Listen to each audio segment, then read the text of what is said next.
العباده ايها الاحباب.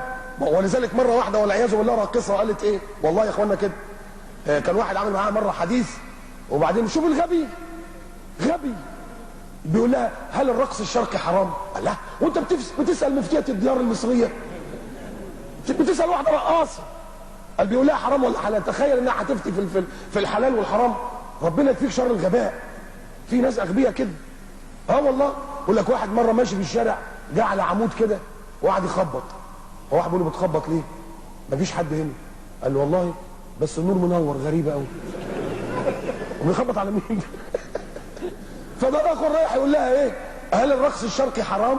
قالت له الرقص عمل والاسلام يدعو الى العمل، فالعمل عباده، وما دام الرقص عمل يبقى الرقص عباده. دخلنا في الايه؟ في الهجس بقى. دخلنا في الهجس بقى. اخي الحبيب لما تسال الرحمن فاسال به خبيرا، فاسالوا اهل الذكر ان كنتم لا تعلمون. العباده معناها الطاعه.